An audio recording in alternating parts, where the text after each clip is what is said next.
Good morning, student. In last lecture, we already discussed the time dilation. In time dilation, that T improper time is equal to T proper divided by under root 1 minus v square by c square. हे आपण relations बघितलं last लेक्चरला आणि बघितलंय improper time हा कसा असतो. Improper time is greater than the proper time. Okay, हे पण बघितलं आणि त्याचा प्रॉब्लेम पण आपण सॉल्व्ह केला आहे. Then today's lecture we will discuss the relativity of simultaneity. Okay, very interesting topic आहे आजचा. त्याच्यासाठी एक एक्झाम्पल मी तुम्हाला देणार आहे. देन रिलेटिव्हिटी ऑफ सायमल्टेनिटी हे जर एक्झाम्पल हे समजून घ्यायचं असेल ही कन्सेप्ट, तर बघा दोन फ्रेम आहे. एक एस फ्रेम आहे, तिला आपण इनर्शियल फ्रेम असं म्हणतो, आणि दुसरी आहे non inertial frame S dash. Okay, अशा दोन फ्रेम आहे. आता बघा सपोज अर्थ आहे. अर्थवरती तुमचं इथे एक बस स्टँड आहे आणि बस स्टँड हा हायवे आहे आणि हायवेच्या कडेलाच एक बस स्टँड आहे. राईट. आता बस स्टँड जे आहे, बस स्टँडमध्ये ह्या हायवेवरती एक बस येणार आहे आणि ते बस स्टँड आहे. आता ह्या बस स्टँडपासून बसला आपण सिटी बसला बघतो, काय असतं, दोन दरवाजे असतात, दोन डोर्स असतात, टॉप आणि बॅक. ओके, आता इथे दोन पर्सन उभे आहे. ह्या बस स्टँडवरती दोन पर्सन्स उभे आहे आणि तिथून बस रोडवरती उभी राहिल्यानंतर बसपासून ह्या दोघांचं डिस्टन्स हे कसं आहे, सेम आहे. डिस्टन्स कसं आहे, सारखंच आहे. आणि हा मी ते मूनवरून हे सगळं बघतोय. ही अर्थ काय झाली, यस फ्रेम झाली, आणि हे मून जे आहे, मून हे काय झाले, non inertial frame S dash झाली. आता इथून जो पर्सन बघतो, हा थर्ड एक पर्सन आहे. इनर्शियल फ्रेममधून बघणाऱ्या पर्सनला काय वाटेल का हे दोघं पण मुलं जे आहे ए आणि बी, हे दोघं पण काय बस स्टँडवरती उभे आहे. तिथून बसचं अंतर हे कसं आहे, सारखंच आहे, आणि हे दोघं पण पळाले आणि एक पाठीमागच्या दरवाजा डोअरमध्ये एंट्री केली बसमध्ये, पाठीमागच्या डोअरमधून, आणि ह्या बीने फर्स्ट डोअरमधून एंट्री डोअरमधून काय केलं आहे, बसमध्ये एंट्री केली. त्यावेळेस ह्या इनर्शियल फ्रेममधला जो ऑब्झर्वर आहे, ह्या ऑब्झर्वरला ह्या दोघांमध्ये काहीच डिफरन्स वाटत नाही. तो असं समजतो की ह्या दोघांपासून बसचं अंतर ह्या दोघांपासून सारखंच आहे. हे दोघं सेम टायमिंगला बस पकडण्यासाठी पळाले आणि हा पाठीमागच्या डोअरमधून एंट्री केली एने, आणि बीने फ्रंट म्हणजे पुढच्या डोअरमधून एंट्री केली, आणि ती पण एंट्री केली सायमल्टेनियसली. त्यांच्या एंट्री बसमध्ये एंट्री करण्याचा टाइम दोघांचा पण कसा आहे, सेम आहे. राईट, त्याच्यात काही डिफरन्स नाही. बट हा मूनमध्ये जो पर्सन ऑब्झर्वर जो आहे तो नॉन इनर्शियल फ्रेममध्ये आहे. तो ही सगळी सिच्युएशन बघतो. त्यावेळेस त्याच्या लक्षात येतं की हे दोघं ॲट ए टाइम कॅच करत नाही. बस जी आहे ती ॲट ए टाइम कॅच करत नाही. त्यांच्यामध्ये टायमिंगचा काय आहे, फरक आहे. तोच फरक आपल्याला इथे काय करायचा आहे, कॅल्क्युलेट करायचा आहे. सपोज एचा टायमिंग हा T1 डॅश असेल, बीचा टायमिंग हा T2 डॅश असेल, आणि T2 dash minus T1 dash is not equal to 0 असं कोणता ऑब्झर्वर म्हणतो, हा ऑब्झर्वर म्हणतो नॉन इनर्शियल फ्रेममधला. आणि इनर्शियल फ्रेममधला ऑब्झर्वर काय म्हणेल, याच्यासाठी लागणारा टाइम हा T1 आहे आणि याच्यासाठी लागणारा टाइम T2 आहे. याचा ऑब्झर्वेशन काय आहे, T2 minus T1 is equal to 0. का तर दोघांचा टायमिंग सेमच आहे असा इनर्शियल फ्रेममधला ऑब्झर्वर म्हणेल. बट नॉन इनर्शियल फ्रेममधला ऑब्झर्वर त्याचं ऑब्झर्वेशन असं असेल की दोघांचा टायमिंग हा सेम नाही आहे. That means T2 dash minus T1 dash is not equal to 0.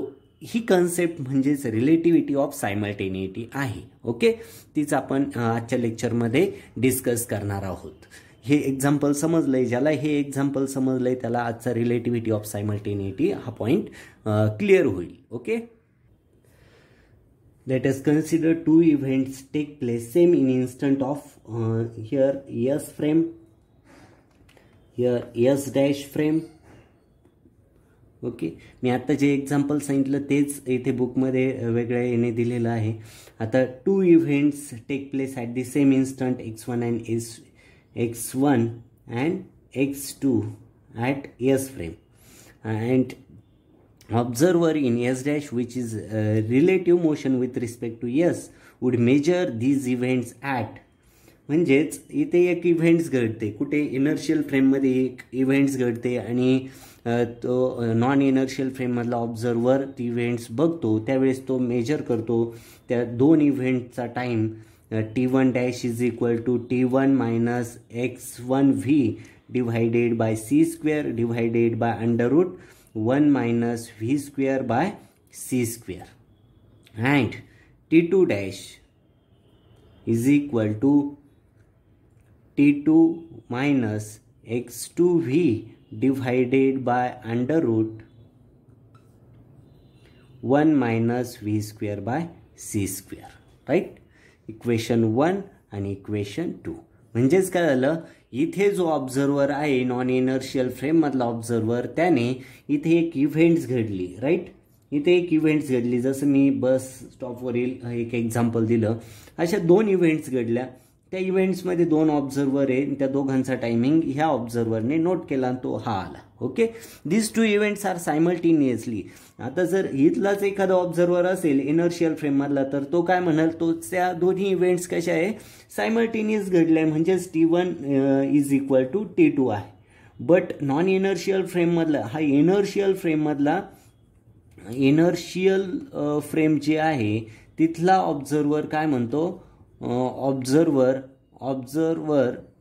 that T1 is equal to T2, but T1 dash is not equal to T2 dash, that observer in a non-inertial frame of reference,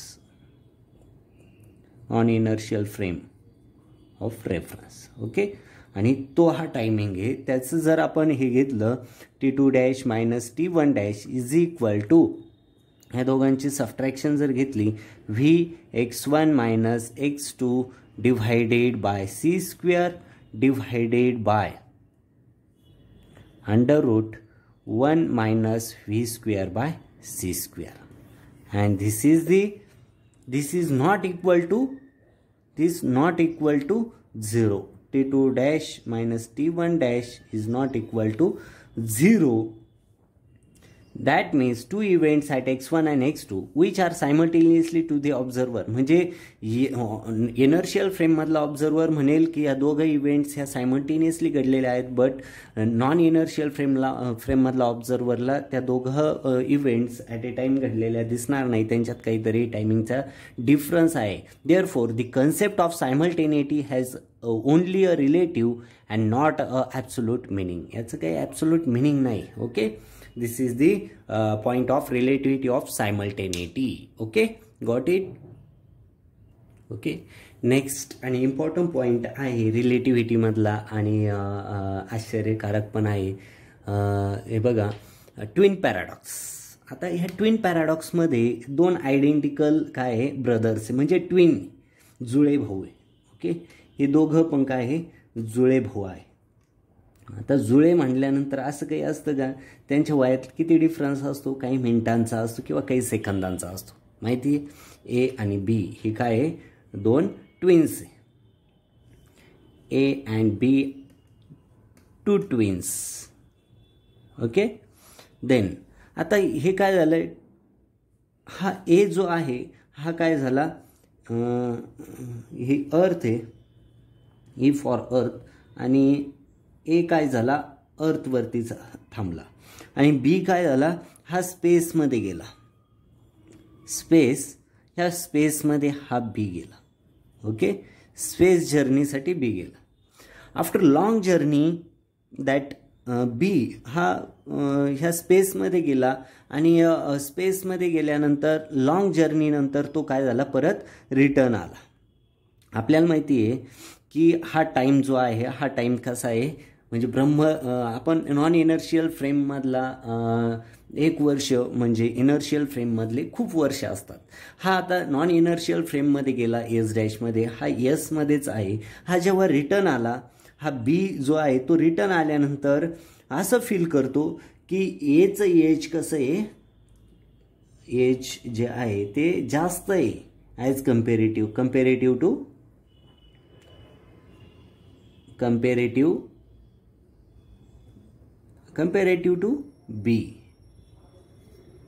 बीच्या एजपेक्षा एचं age म्हणजे हा younger feel करतो, right.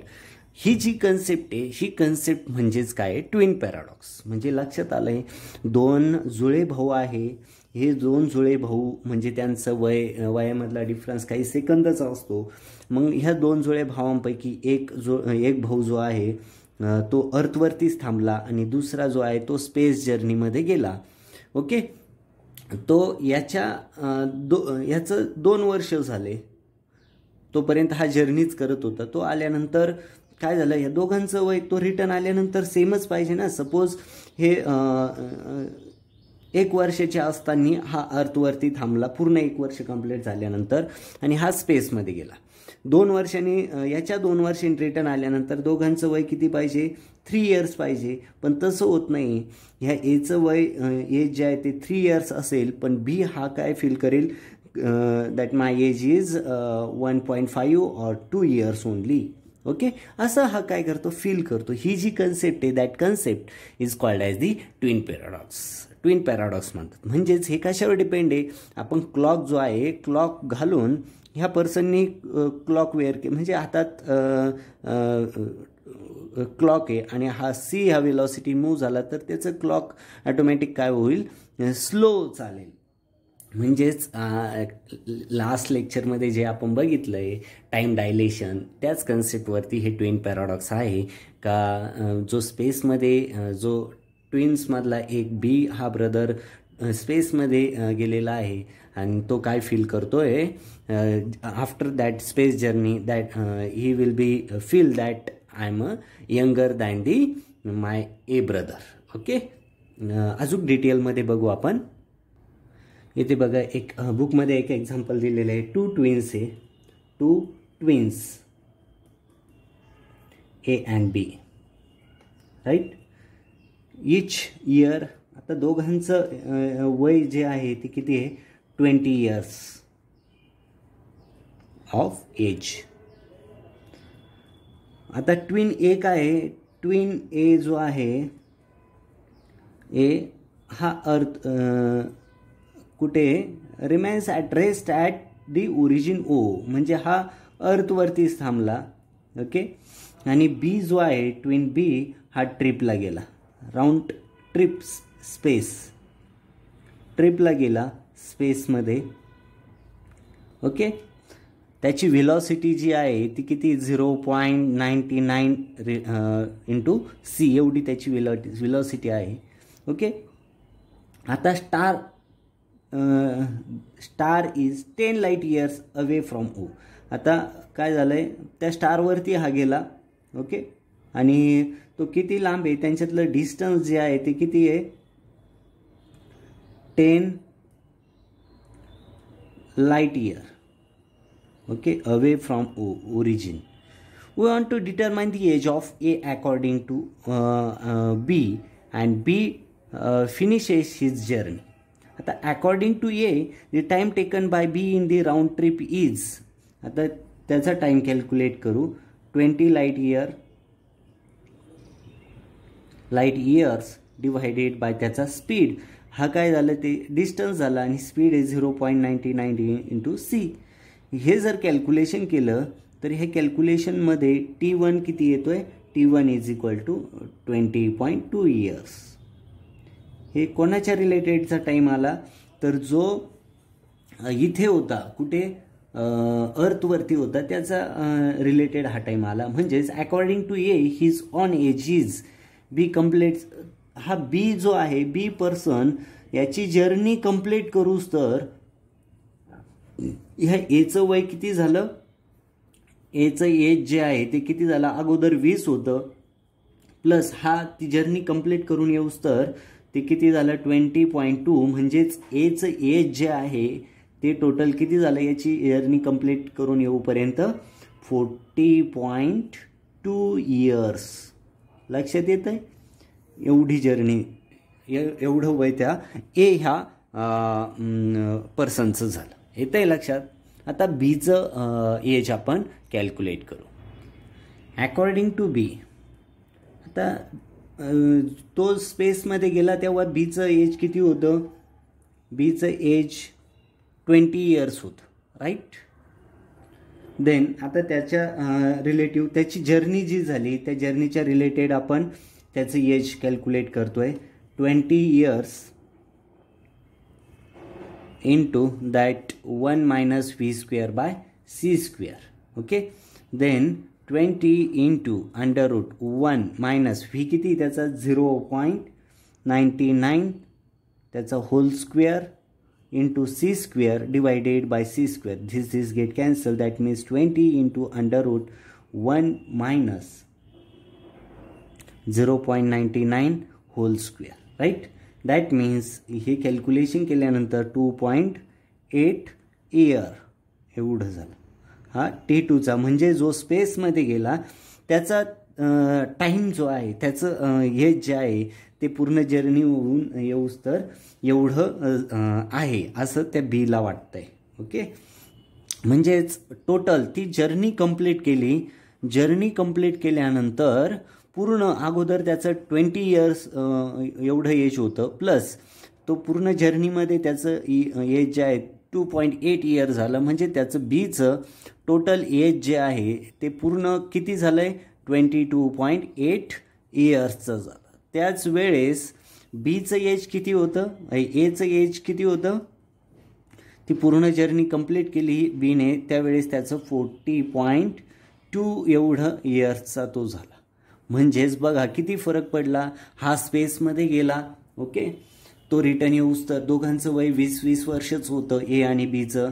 Okay, but बी हा space जर्नीला गेला, तो return होऊन येऊस तर एचं वय हे 40.2 एवढं झालं. त्याच वेळेस बीचं वय फक्त त्यावेळेस 22.8 एवढंच होतं. Okay, these two statements are different after space journey. Will one of the two twins younger than the other? This is the twin paradox. Okay, एकदम इंटरेस्टिंग कन्सेप्ट आहे आपल्यासाठी. टाईम डायलेशन काय असतं ते आपल्याला ह्या आजच्या 2 एक्झाम्पलांवरून 2 कन्सेप्टवरून कळालं आहे. एक आपण रिलेटिव्हिटी ऑफ सायमल्टेनिटी बघितली आणि दुसरी जी आहे ट्विन पॅराडॉक्स बघितलं की 2 ट्विन्स सेम इयरचे असताना दुसरा एक ट्विन अर्थवरतीच राहतो आणि दुसरा ट्विन हा स्पेसमध्ये जातो. तर तो रिटर्न आल्यानंतर दोघांच्या एजमध्ये किती डिफरन्स असतो, that difference called as the twin paradox. Okay, I hope you are understand these 2 points and very interesting in our life. Okay, here we stop. Thank you very much.